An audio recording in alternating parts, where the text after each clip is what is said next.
السلام علیکم ورحمۃ اللہ وبرکاتہ۔ میرے محترم ناظرین، انشاءاللہ آج عمرے کی سعادت حاصل کرنے کے لیے مبارک سفر پر روانہ ہو رہا ہوں۔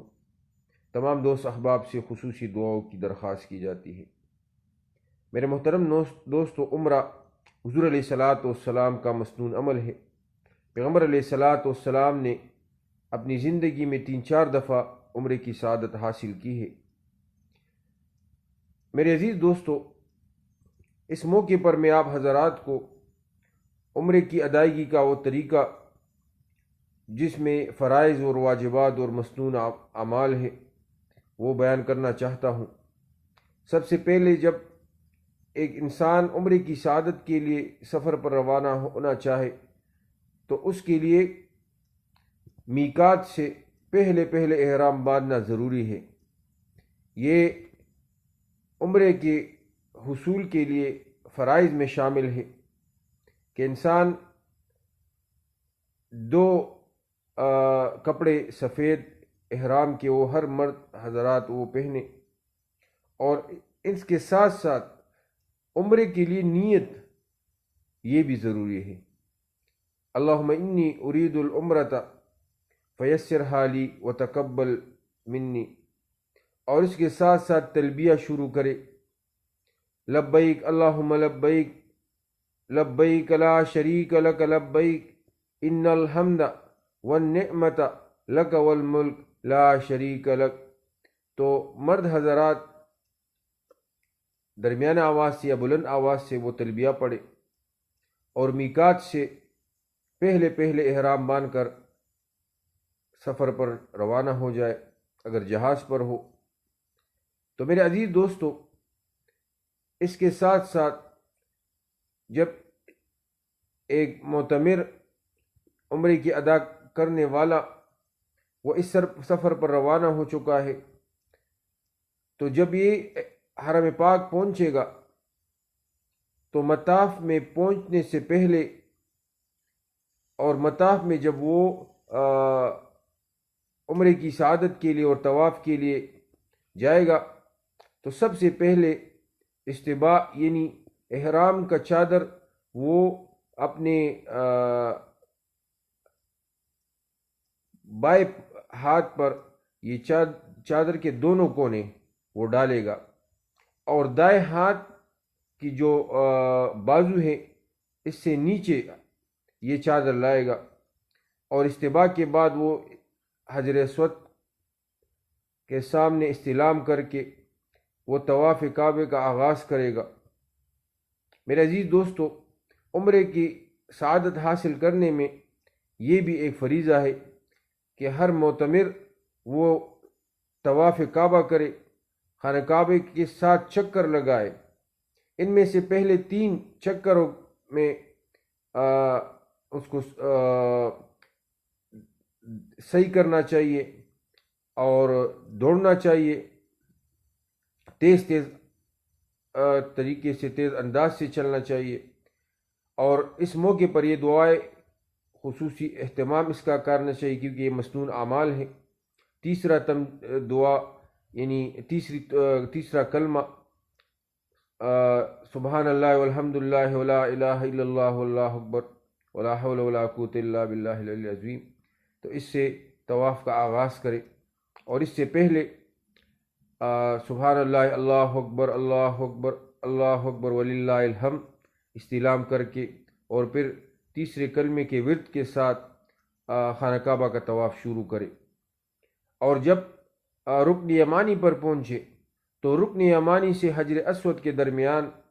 اس میں ربنا آتنا فی الدنیا حسنہ وفی الآخرۃ حسنہ وقنا عذاب النار وادخلنا الجنۃ مع الابرار یا عزیز یا غفار، یہ دعائیں رکن یمانی سے حجر اسود کے درمیان مانگے،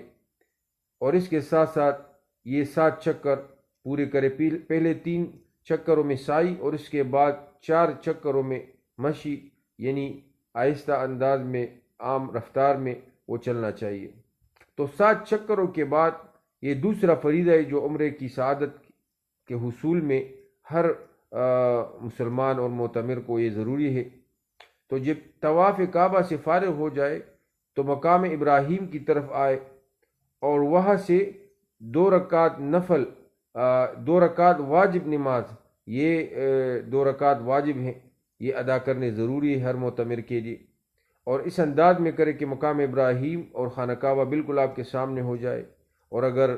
رش بہت زیادہ ہو تو آپ دوسری جگہ پر بھی خانہ کعبہ میں مطاف میں دوسری جگہ بھی کھڑے ہو کر یہ 2 رکعت ادا کر سکتے ہیں۔ اس کے بعد مسنون عمل یہ ہے کہ آپ آب زمزم پینے کے لیے آئے اور وہاں آب زمزم پیے، اور اس کے بعد صفا کی طرف جائے۔ تو صفا اور مروہ کے درمیان 7 چکر یہ بھی واجب اعمال میں سے ہے معتمر کے لیے۔ سب سے پہلے صفا کی چوٹی پر ایک معتمر جائے گا اور وہاں پر دعائیں کرے گا، ان الصفا والمروۃ من شعائر اللہ، اور دعاؤں کے ساتھ وہاں پر بھی استلام کر کے خانہ کعبہ میں بھی جب ہر چکر کے بعد پورا ہو اور حجر اسود پر پہنچے تو وہاں بھی استلام کریں گے، تو 8 استلام وہاں پر، اور پھر یہاں جب آپ صفا پر آئیں گے تو صفا کے چوٹی پر بھی آپ وہاں سے خانہ کعبہ کی طرف استلام کر کے یہ 9واں استلام ہوا، اور وہاں سے دعاؤں کے ساتھ آپ سعی بین الصفا والمروہ کا آغاز کریں گے۔ تو صفا سے مروہ تک ایک چکر ہوا، اور پھر مروہ پر آپ وہاں پر بھی دعائیں مانگے، پھر وہاں سے دوبارہ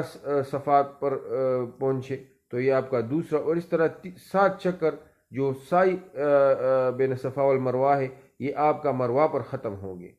اور اس درمیان سعی بین صفا والمروہ کے درمیان آپ کو سعی درمیان میں سب لائٹیں اور راڈ وہ دکھائی دیں گے، تو وہاں پر آپ کو تیزی کے ساتھ صحیح کرنا ہوگی، جلدی جلدی وہاں پر جانا ہوگا۔ تو یہ 7 چکر لگانے کے بعد یہ آپ کا واجب عمل پورا ہوا۔ اس کے بعد آخری واجب رہ جاتا ہے، اور وہ واجب حلق یا قصر کا ہے۔ جب ایک معتمر فرائض کی ادائیگی یعنی احرام اور باندھنے کے بعد اور نیت کے بعد تلبیہ پڑھنے کے بعد جب دوسرا فرض طواف کعبہ کے بعد 7 چکروں کے بعد سعی بین صفا والمروہ وہ کرے، یہ واجب ہے۔ اور پھر اس واجب کے بعد آخری واجب جو ہے ایک معتمر کے لیے وہ حلق یا قصر کا ہے، وہ پھر حرم پاک سے باہر آئے گا اور اپنا سر منڈوائے گا، بال منڈوائیں گے، تو یہ واجب ادا ہو گیا۔ اس کے ساتھ ہر مسلمان ہر معتمر جس نے بھی یہ اعمال کر دیے تو وہ عمرے کی سعادت حاصل کر چکا ہے۔ اب وہ جا کر احرام کھول سکتا ہے اور اپنے زندگی کے دوسرے اعمال شروع کر سکتے ہیں۔ تو میرے عزیز دوستو، عمرہ یہ ایک مسنون عمل ہے حضور علیہ الصلاۃ والسلام کا۔ اللہ تبارک و تعالی ہم سب کو عمرے اور حج کی سعادت بار بار نصیب فرمائے، اور وہاں پر جتنی دعائیں ہم امت مسلمہ کے لیے، دوست احباب کے لیے، رشتہ داروں کے لیے اور اپنے اہل و اولاد کے لیے، والدین کے لیے جتنے مانگتے اللہ تبارک و تعالی وہ تمام دعائیں اپنے دربار میں قبول و منظور فرمائے۔ انشاءاللہ تمام دوست احباب کے ساتھ رابطہ رہے گا، وہاں پر بھی جتنے دوست احباب ہیں وہ بھی منتظر ہے، اور انشاءاللہ جو پاکستان میں ہیں وہ بھی ان سے بھی دعاؤں کی درخواست ہے، اور انشاءاللہ رابطہ رہے گا۔ تمام دوست احباب کو ہم بھی دعاؤں میں یاد رکھیں گے، اور ہم بھی آپ سے یہی التجا کریں گے کہ اس موقع پر، ہر موقع پر آپ ہمیں اپنے خصوصی دعا میں یاد رکھیں۔ اللہ تبارک و تعالی ہماری یہ صحیح عمرے کے حصول کے لیے جو ہے اللہ جل جلالہ اپنے دربار میں قبول منظور فرمائے۔ وآخر دعوائی ان الحمد للہ رب العالمین۔